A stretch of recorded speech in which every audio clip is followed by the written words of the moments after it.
11월 25일 월요일 기도를 돕는 그 사랑 매일 묵상. 매주 월요일은 팀 켈러의 기도를 통해서 기도의 원리를 계속 배워보고 있습니다. 이번 주는 지금 파트 5번째, 이렇게 기도하라 할 때 이제 고백과 회개, 그러니까 하나님의 얼굴을 찾는 그런 친밀함에 대해서 얘기하고 있는데, 자기 점검과 회개예요. 자기를 점검하고 회개하는 파트를 지금 살펴보려고 합니다. 그 성경의 가르침을 비추어서 스스로 돌아보는 시간을 정기적으로 가져야 한다. 그러니까 나를 회개하는 시간을 가져야 되는 거죠.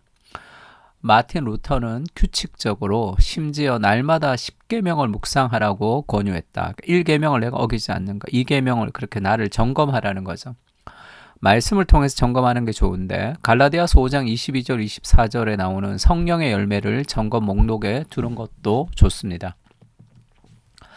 어떻게 하냐면, 오직 성령의 열매는 사랑과 할 때 그 사랑이 뭔지, 내가 사랑이 있는가, 사랑이 없는 것을 회개하고 사랑을 부어달라고 기도하고, 희락과 할 때 내가 기쁨이 있는가, 하늘로부터 내려오는 기쁨이 있는가, 그리고 내가 다른 사람들을 기쁘게 대하는가, 그걸 점검하는 거죠. 그리고 화평이 있는가, 내가 너무 쫓기는 것은 아닌가, 내가 너무 분노가 있고 오래 참지 못하는 것은 아닌가. 이 성령의 이 열매를 하나하나 우리가 묵상하면서 자기를 점검하고 그렇게 기도하는 것도 굉장히 도움이 됩니다. 주기도문도 마찬가지예요. 주기도문을 가지고 하늘에 계신 우리 아버지 가지고 또 기도하고 하는 것도 굉장히 도움이 됩니다. 그러니까 성경의 어떤 원리들을 가지고 내가 나를 돌아보는 그런 점검과 회개가 필요하다는 거죠. 그러면서 지금 이 팀켈러가 소개하는 목록은, 첫 번째는 이 겸손, 그리고 열정, 그리고 사랑, 그리고 흔들림 없는 시선, 지금 그렇게 지금 파트를 나누어서 루터의 그 파트를 그렇게 예를 든 거죠. 그러니까 철저한 겸손, 이렇게 겸손을 내가 이제 자기를 점검하고 회개하는 거예요. 그러니까 점검할 때는 그렇게 점검합니다. 내가 남을 얕잡아 본 적이 없는가. 겸손은 나보다 남을 낮게 여기는 거죠. 내가 비판을 받았을 때 지나치게 불쾌하진 않았는가. 내가 모욕이나 무시당하고 있다는 느낌이 들지는 않는가. 그렇게 내가 겸손하지 못한 내 모습을 점검하는 거죠. 누군가 나한테 어떤 조금 비난적인 얘기를 할 때 내가 그걸 자존심이 못 참는 어떤 그런 것도 있죠. 그것은 이 연약한 내면을 드러내는 그런 내 무시당하나 그런 느낌이 드는 것은, 그것이 이제 내 삶이 다른 사람에게 잘 보이기 위한 삶이었을 때 그렇게 분노할 때가 있습니다. 그러니까 복음은 내가 죄인이지만 하나님이 나를 사랑받는 사람이기 때문에 누군가의 비난 앞에 그렇게 이제 무너지지도 않고 그것을 분노하지도 않고 씨름하는 것이 복음의 마음이죠. 내가 남들한테 좋게 보이는 거, 다른 사람이 나를 비난하는 것 그 자체가 그렇게 흔들리지 않습니다. 왜냐하면 그게 내 삶의 목적이 아니거든요. 하나님의 사랑받는 존재라는 것이 우리를 이끌어가는 거거든요. 그래서 내가 이렇게 다른 사람을 향한 비판과 나 자신을 향한 그런 비판을 내가 견딜 수 있는가를 점검하는 것, 겸손을 점검하는 겁니다. 그러면서 이걸 어떻게 나의 그 회개를 통해서 어떻게 이 복음과 연결을 시켜야 되냐면, 내가 죄인이므로 남을 무시하는 마음이 막 들 때, 그리고 다른 사람의 비판을 받고 내가 힘들어할 때, 그때 하나님이 여전히 나를 사랑하신다라는 그것을 묵상하면서 이 겸손할 수 있도록 지금 나아가라는 거예요. 내가 다른 사람을 비판할 때도 마찬가지고, 누군가가 나를 비판할 때도 그렇게 무너지거나 분노하는 것이 아니라 여전히 나를 사랑하시는 그리스도의 사랑이 있다는 것을 기억하면서 우리가 그것들을 이겨나가는 겁니다. 상처받을 때도 있죠. 누군가의 어떤 말로 상처를 받을 때 왜 속상하냐면, 이런 말에 상처를 받는 나 자신이 이렇게 좀 속상할 때가 있죠. 그 말은 내가 그런 정도의 말에는 상처받지 않을 사람이다라는 교만이 깔려있기 때문에 그렇습니다.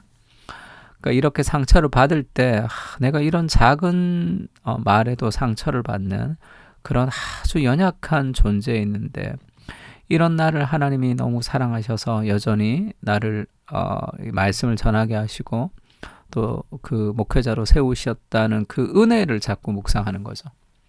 그래야지 그 굴레에서부터 우리가 좀 벗어날 수 있습니다. 이런 점검, 겸손을 하는 거죠. 그 다음에 열정에 대해서 이제 자신의 열정을 한번 돌아보는 거죠. 마땅히 받아야 할 일거리나 사람을 회피한 적이 없는가? 내가 너무 바쁘니까 이제 그래 초재하거나 염려가 많은가? 이렇게 쫓기니까 신중하지 못한가? 지나치게 경솔하거나 충동적인가? 그러니까 나의 열정이 잘못된 방향으로 가는 열정일 수도 있죠. 그리고 이제 그 묵상을 할 때는 예수님이 나를 위해 악과 맞서셨다는 사실을 기억하며 어려운 일을 비겁하게 회피하지 말고 예수님처럼 나도 책임지고 직면해야 되겠다. 불안해하거나 경박하게 행동하지 말자. 예수님은 나를 붙드신다. 불안해하지 말자. 불안한 것은 교만 탓이다. 하나님을 의지하지 않는 탓이죠.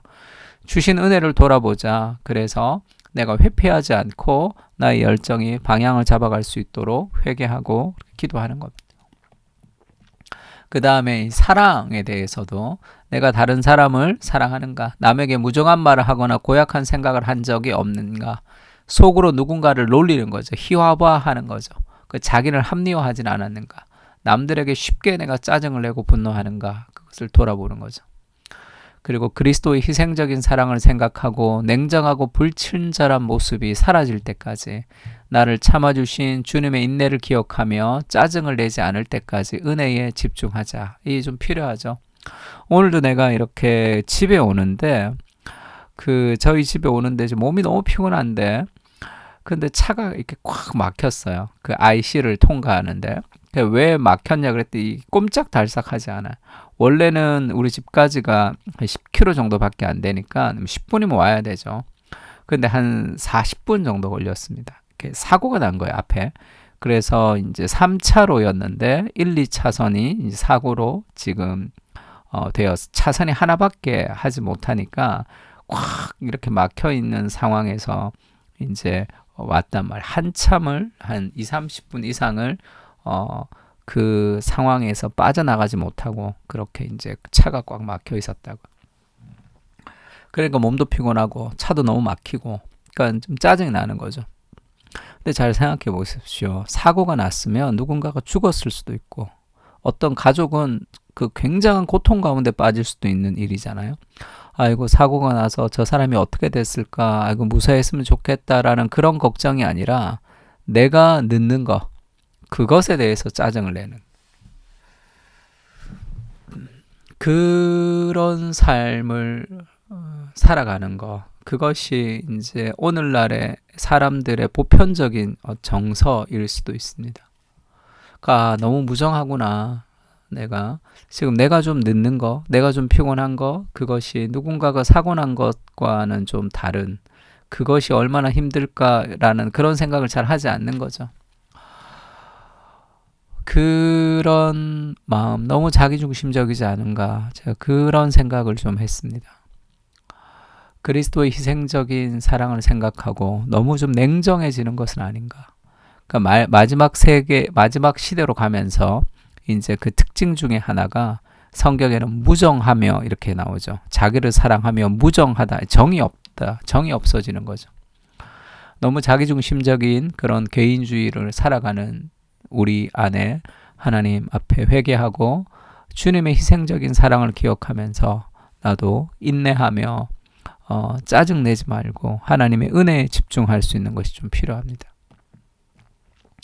그 다음에 이제 single eye죠. 흔들림 없는 한결같은 시선입니다. 나는 하나님의 영광과 다른 사람의 유익을 위해서 일하고 있는가? 아니면 두려움이나 내가 인정받고 싶은 욕구 때문에 안락하고 쉬운 삶을 좋아하는 마음 때문에 통제하고 지배하려는 의지 때문에 인기와 권력을 향한 갈증 등에 이끌려서 움직이는가? 돌아보는 거죠. 다른 사람을 시샘하는 눈길로 내가 바라보지는 않는가? 중요한 일보다 급한 일부터 하고 싶은 욕심은 없는가? 흔들림 없이 한결같은 시선을 가져야 되는데 그렇지 않을 때가 있죠. 생명을 주신 은혜를 기억하며 사랑이 부족하고 냉담한 태도, 불안해하며 신뢰하지 못하는 태도를 고백하는 회개 기도를 하자. 그래서 우리가 자신을 점검하고 이 우리의 그 부족한 회개해야 될 그런 성품적인 그리고 우리 부족한 어떤 그런 면과 반대가 되는 하나님의 속성과 그리스도의 속성을 기억하면서 우리가 그 굴레로부터 점점 나올 수 있습니다. 하나님의 사랑을 우리에게 좀 부어주십시오. 그래서 우리가 한 방향으로 오래 순종하는 하나님의 사람으로 살게 해주십시오. 그렇게 이제 기도할 필요가 있죠. 한 방향으로 오랜 순종이라는 유진 피터슨의 책 제목도 있죠. A long obedience in the same direction. 긴 순종이죠. 한 방향으로.